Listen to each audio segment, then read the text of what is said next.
Cela s'est passé en 2005, j'avais 18 ans. J'habitais à Uvalde, au Texas, une zone à très faible revenu comme beaucoup d'autres dans le Texas rural, surtout loin des grandes villes. La ville la plus proche était San Antonio. J'allais dans un collège communautaire local, car c'était tout ce que mes parents pouvaient se permettre. Un de mes amis de lycée les plus proches, Andrew, avait déménagé à San Antonio pour intégrer le San Antonio College. Il louait un petit appartement en périphérie de la ville avec un colocataire, et sa petite amie passait souvent la nuit aussi. Comme la ville n'était qu'à 1 heure et demie de route, je lui rendais souvent visite. Un week-end, il m'a proposé de passer la nuit chez lui, alors j'ai sauté dans mon vieux pick-up Toyota de 1995. Enfin, le qualifier de fiable et généreux. C'était une épave. La jauge à essence ne fonctionnait même pas. Je devais me souvenir de la dernière fois que j'avais fait le plein et remettre le compteur journalier à 0 à chaque fois. J'ai emprunté la route 90 qui relie Uvalde à San Antonio. Je suis parti vers 15 heures un vendredi sans aucun embouteillage. Je suis arrivé chez Andrew à 1 heure convenable. Sa copine n'arrivait que le lendemain, alors cette soirée était juste pour passer du temps. On s'est arrêté dans un magasin d'alcool, puis on a bu un verre chez lui avec son colocataire. Plus tard, on s'est dirigé vers un bar miteux où les fausses cartes d'identité ne posaient pas de problème. Voilà qui résumait bien notre soirée. On est rentré vers 2 heures du matin après avoir mangé un morceau. Je me suis affalé sur le canapé. Le lendemain s'annonçait pareil, mais Andrew et sa copine se sont disputés toute la journée. Alors que la soirée avançait et qu'ils étaient de plus en plus ivres, elle s'est mise à lui crier dessus sous mes yeux, ce qui a rendu la situation très tendue et gênante. Je n'avais pas beaucoup bu, en partie parce que je n'étais déjà pas sûr de vouloir passer la nuit avec elle. Finalement, j'ai décidé de partir. J'ai dit au revoir et j'ai pris le chemin du retour. Il était vraiment tard. Je dirais qu'il était environ minuit, peut-être un peu avant. La route 90 était complètement déserte à cette heure-là, alors j'allais vite, enfin, autant que mon vieux pick-up le pouvait. Puis soudain, le moteur s'est mis à crachoter. J'ai eu un pincement au cœur en réalisant que j'avais oublié de faire le plein. J'ai relâché l'accélérateur, mais c'était déjà trop tard. Le moteur est tombé en panne. Je me suis laissé tranquillement sur le bord de la route et j'ai essayé de tourner la clé plusieurs fois, mais rien ne s'est passé. J'ai attrapé mon téléphone portable, qui était tout aussi mauvais que mon camion, et j'ai essayé de capter du réseau. Sans succès. Je ne pouvais même pas passer un appel. Tout ce que je pouvais faire, c'était activer mes feux de détresse et espérer que quelqu'un s'arrête. Vous n'imaginez pas le temps que j'ai passé assis là avant d'apercevoir enfin des phares au loin. J'ai commencé à agiter les bras, mais la voiture m'a dépassé à toute vitesse. Une dizaine de minutes plus tard, une autre a fait de même. Je perdais espoir, commençant à penser que j'allais peut-être dormir dans le camion et attendre le matin. C'est donc ce que j'ai décidé de faire. Je suis remonté, j'ai retiré la clé du contact pour économiser la batterie et j'ai incliné mon siège pour me reposer. De temps en temps, une voiture passait à toute vitesse, peut-être une toutes les 10 minutes, mais ça ne valait plus la peine d'essayer de faire signe à quelqu'un. Je me sentais en danger, autant pour moi que pour quiconque s'arrêterait. Mais juste au moment où je commençais à m'endormir, j'ai entendu une portière se fermer derrière moi. J'ai regardé dans mon rétroviseur et j'ai vu un véhicule garé là, phares éteints. Je me suis retourné pour mieux voir. C'était un gros pick-up, mais je ne voyais personne à l'intérieur ni autour. Peut-être que quelqu'un s'était arrêté pour m'aider. Je suis sorti et j'ai crié « Excusez-moi », mais je n'ai pas eu de réponse. Je me suis approché du camion pour m'assurer qu'il n'y avait personne à l'intérieur. Personne. Je suis donc retourné à mon véhicule, mal à l'aise. J'ai jeté un coup d'œil vers la lisière des arbres. Peut-être que le conducteur se soulageait. Je suis remonté dans mon camion et j'ai verrouillé les portes. Il y avait quelque chose qui clochait. Soudain, on a frappé à ma fenêtre. J'ai sursauté. Debout, un homme me regardait à l'intérieur, me souriant. Je suis resté immobile. Il a dit « Hé, mon pote, besoin d'aide ?» J'ai légèrement entrouverte la vitre et lui ai dit que j'étais en panne d'essence. Il a répondu « C'est un endroit difficile. Sors et donne-moi un coup de main, vite fait. » J'ai supposé qu'il voulait dire qu'il avait besoin d'aide pour attraper un bidon d'essence ou quelque chose comme ça. Alors je suis sorti et j'ai fermé la portière, pensant qu'il m'emmènerait à son camion. Mais au lieu de ça, il est resté planté là, plus grand que moi, toujours souriant, et m'a dit « J'ai besoin que tu vides tes poches. » Il a fallu un moment pour que ça fasse tilt, J'étais un étudiant fauché conduisant un camion poubelle. Je n'avais rien d'intéressant à prendre et je n'allais certainement pas perdre mon téléphone et le peu d'argent que j'avais. Alors j'ai filé dans les arbres. J'étais petit, mais je pouvais courir vite. Je me suis retourné et je l'ai vu courir après moi. Une fois dans les bois, j'ai zigzagué autant que possible jusqu'à croire l'avoir semé. Puis je me suis caché derrière un grand arbre pour reprendre mon souffle. Lorsque je l'ai entendu se rapprocher, j'ai essayé de calmer ma respiration. C'est alors que je l'ai entendu crier « Je vais te tuer, espèce de merde !» Je ne savais pas s'il se défoulait ou s'il voulait que je l'entende. Mais j'étais trop terrifié pour bouger. Même après avoir cessé d'entendre ses pas à proximité, je suis resté figé. Je n'ai pas bougé de derrière cet arbre de la nuit. En fait, j'ai fini par m'allonger et y rester jusqu'au lever du soleil. À l'aube, je suis retourné sur l'autoroute pour constater que l'autre camion avait disparu. Les deux portes du mien étaient des grandes ouvertes. On aurait dit que quelqu'un avait fouillé la boîte à gants, la laissant complètement vide de tout ce qui pouvait être utile. Mon sweat à capuche en flanelle avait disparu aussi, probablement parce qu'il y avait quelque chose dans la poche. Finalement, j'ai réussi à héler un gentil inconnu qui m'a déposé à la station-service la plus proche. J'ai acheté un bidon d'essence, je l'ai rempli et il m'a ramené à mon camion. J'ai mis juste assez d'essence pour me rendre à une station et faire le plein. Après ça, je suis rentré directement chez moi. Cette nuit-là m'a appris une leçon dure mais importante. Il y a des gens qui profitent de vous quand vous êtes vulnérable, mais il y a aussi des gens bien prêts à vous donner un coup de main. À l'époque, à 18 ans, j'étais vraiment immature et ignorant. J'étais plutôt désagréable sur la route. Impatient, je klaxonnais tout le temps et parfois même je coupais la route aux gens. Avec le recul, c'était imprudent. Et si jamais j'ai des enfants, je serai certainement plus strict avec eux sur la conduite sécuritaire. Néanmoins, je conduisais beaucoup pour quelqu'un de mon âge. Mon université était à 5 heures de chez moi et la circulation devenait toujours infernale à mesure que je m'en approchais, quel que soit le jour. Alors, pendant les vacances scolaires, je rentrais tard le soir pour éviter les bouchons. Ça réduisait généralement mon trajet de 4 à 5 heures à environ 3 heures. C'était le début des vacances d'hiver, juste après la fin du semestre d'automne, et tous mes amis partaient le jour même. J'attendais plus tard pour partir, juste pour éviter les embouteillages, parce que je ne supportais pas ça. Je conduisais une Mazda 3 que je poussais constamment à fond, et honnêtement, j'avais la mauvaise habitude de la faire tourner presque sans essence. Mes amis me faisaient toujours des remarques quand ils voyaient l'aiguille près de la borne Est, et je leur disais qu'il restait encore 48 km, même après avoir atteint la borne Est. J'ai appris à mes dépens que j'avais tort. Je n'avais parcouru qu'1 heure environ sur l'autoroute lorsque l'aiguille du réservoir était sur la borne Est. Je me suis dit que je repérerais bientôt un panneau de station-service, plutôt que d'en chercher un. Puis la voiture a commencé à saccader et à faire des bruits bizarres. C'est là que j'ai réalisé que j'avais peut-être même fini à sec. J'ai pris la première sortie que j'ai trouvée, espérant trouver une station-service à proximité. Mais il faisait nuit noire. Pas d'éclairage public, juste des arbres de chaque côté. Je ne voulais pas ralentir et risquer de caler, alors j'ai grillé le stop au bout et j'ai pris un virage serré et rapide sur une autre route sombre et boisée. À ce moment-là, j'étais fichu. La voiture a perdu de la puissance et s'est immobilisée. J'ai alors sorti mon téléphone et je me suis rendu compte que je n'avais pas de réseau. J'ai un opérateur, dont le réseau est très mauvais en dehors des grandes villes.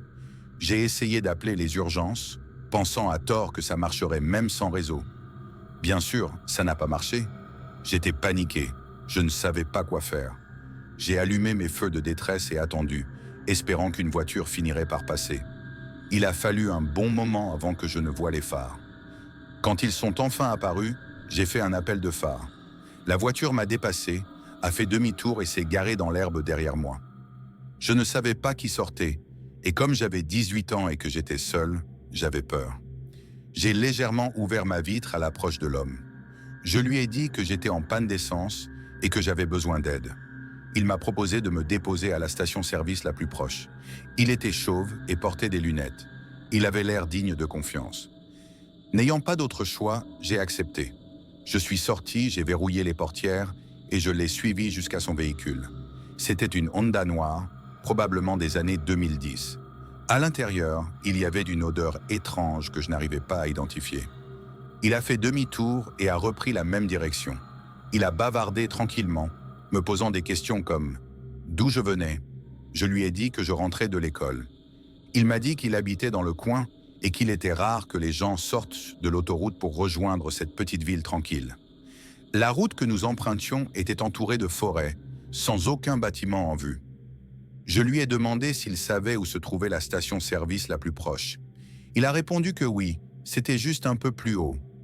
Puis j'ai commencé à entendre d'étranges bruits sourds à l'arrière. On aurait dit le bruit du coffre.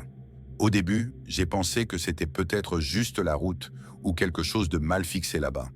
Il n'arrêtait pas de parler, comme s'il ne voulait pas s'arrêter. Finalement, nous sommes arrivés à un endroit qui ressemblait davantage à une ville. Enfin, quelques lumières et des bâtiments. Il y avait un restaurant et quelques maisons, au premier croisement avec un. C'est alors que j'ai clairement entendu quelqu'un crier depuis le coffre, suivi de coups.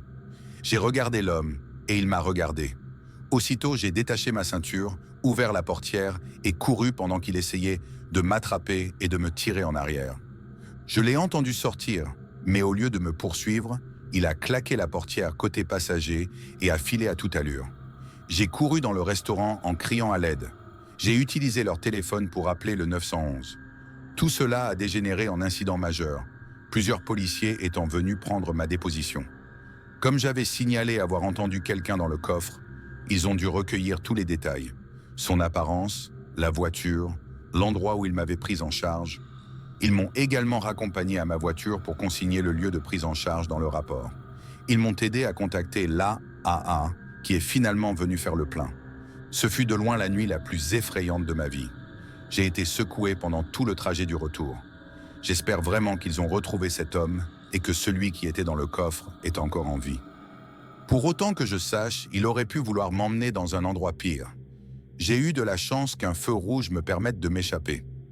J'habite à Morganton, dans le comté de Burke, en Caroline du Nord.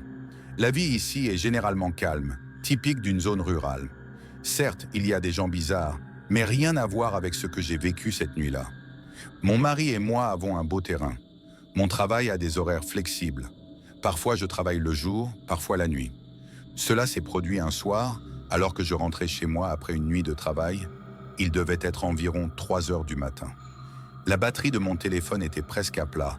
J'étais épuisé et affamé, et je voulais juste manger quelque chose avant de rentrer. Je me suis arrêté à une station-service. J'ai fait le plein de 10 $ d'essence et j'ai pris un sandwich emballé que j'ai mangé dans le petit coin café de la station. Un type à l'air louche m'a observé un moment, puis a quitté le bâtiment sans rien acheter. Après avoir fini de manger, je suis sorti faire le plein, puis je suis remonté dans la voiture. Pour une raison inconnue, l'odeur d'essence était inhabituellement forte. Les routes dans ce quartier sont étroites, sinueuses et mal éclairées. Alors j'y allais doucement, surtout que j'étais très fatigué. Puis quelque chose d'étrange s'est produit. L'aiguille de la jauge à essence est soudainement tombée à vide et le voyant de niveau bas s'est allumé avec un bip. Je n'avais aucune idée de ce qui se passait. Je ne m'y connais pas beaucoup en voiture et je n'étais jamais tombé en panne d'essence auparavant. De plus, l'aiguille ne descendait pas progressivement, elle plongeait simplement. J'ai pensé à un problème de système, alors je me suis garé, j'ai coupé le contact, puis j'ai redémarré, mais la jauge indiquait toujours vide. J'ai essayé de rouler un peu plus loin, mais le moteur s'est arrêté. C'est là que la panique s'est emparée de moi. La première personne que j'ai appelée a été mon mari. Heureusement, il a répondu. J'ai demandé comment j'avais pu être en panne d'essence après avoir fait le plein. Et en sortant de la voiture, l'odeur d'essence m'a de nouveau frappé. Je lui ai expliqué et il m'a répondu que ça ressemblait à une fuite de carburant. Il a dit qu'il arrivait tout de suite et qu'il contacterait l'assistance routière, mais j'ai alors aperçu une voiture qui approchait, phares éteints. Elle s'est arrêtée juste derrière moi. C'est là que je me suis souvenu du type bizarre de la station-service. J'ai demandé à mon mari s'il était possible que ce type ait fait quelque chose à ma voiture. Sa voix est devenue plus sérieuse, inquiète. Il a dit que oui, il était tout à fait possible que quelqu'un ait coupé mon arrivée de carburant. Je ne comprenais même pas bien ce que cela signifiait, mais je savais que je devais partir vite. J'ai pris mes clés, verrouillé la voiture pour éteindre les phares et dit à mon mari de m'envoyer un SMS quand il serait proche. Mon téléphone était à peine à 2% de charge. J'ai quitté la route en courant, en direction de la première maison que j'ai trouvée. J'ai couru dans l'allée jusqu'à la porte d'entrée.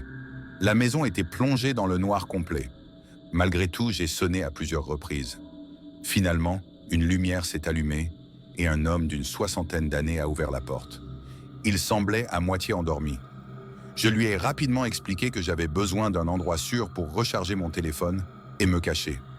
Après quelques hésitations et explications, il m'a laissé entrer. Je lui ai demandé s'il avait un chargeur pour iPhone. Il a dit qu'il irait en chercher un et m'a dit de m'asseoir dans le salon. J'étais assise là, en tenue d'infirmière, à la recherche d'adrénaline et de peur. De la cuisine, il m'a demandé si je voulais un verre d'eau. J'ai dit oui. Ce qu'il n'avait pas réalisé, c'est que je pouvais voir la cuisine à travers un miroir d'où j'étais assise. Je l'ai regardé remplir une tasse, puis il laissait tomber quelque chose très clairement. Il est sorti du champ de vision du miroir, mais j'ai entendu l'eau couler pendant une trentaine de secondes. À son retour, il m'a tendu le verre. Je l'ai remercié tandis qu'il s'asseyait, me fixait du regard et me demandait de lui remémorer ce qui s'était passé. Je lui ai dit que j'avais juste besoin de recharger mon téléphone pour pouvoir joindre mon mari. Il a fait comme s'il avait oublié et a dit « bon », puis il est remonté. Mon téléphone était à 1%. J'ai utilisé ce dernier peu de batterie pour envoyer ma position à mon mari, au cas où. Puis j'ai pris le verre, je l'ai senti, ça semblait normal. Mais je savais qu'il y avait quelque chose qui avait été ajouté. Maintenant, je devais choisir, rester et risquer de boire quelque chose en qui je n'avais pas confiance, ou repartir avec un téléphone à plat. J'avais désespérément besoin de batterie, mais j'étais presque certaine que l'eau n'était pas potable. Je l'ai entendu redescendre les escaliers et il m'a dit qu'il n'avait pas de chargeur d'iPhone puisqu'il n'utilisait qu'Android. Dès qu'il a dit ça, je me suis levé et je me suis dirigé droit vers la porte. Je ne voulais prendre aucun risque. Une fois dehors, j'ai couru dans l'allée et j'ai regagné la route. J'avais la nausée. Je n'arrivais pas à croire que j'avais eu 2 rencontres distinctes et troublantes avec 2 hommes différents la même nuit. Même dans l'ombre, j'ai longé le bord de la route, derrière la lisière des arbres. J'ai sorti mon téléphone et envoyé ma position à mon mari. Peu de temps après, mon téléphone est tombé en panne. J'ai attendu d'apercevoir les phares, reconnaissables entre mille, du pick-up de mon mari. Je suis sorti en courant, agitant les bras, et Dieu merci, c'était lui. Je suis monté dans le pick-up et j'ai immédiatement craqué, sanglotant et lui racontant tout ce qui s'était passé. Il nous a conduits là où j'avais laissé ma voiture. Le véhicule qui était derrière le mien avait disparu, mais ma lunette arrière avait été brisée et on aurait dit que quelqu'un était monté sur la banquette arrière. Il n'y avait rien de valeur à voler dans la voiture, cependant. La batterie était également à plat. J'ai parlé à mon mari de l'homme plus âgé qui avait peut-être essayé de me droguer. Il était furieux, prêt à foncer et à le confronter.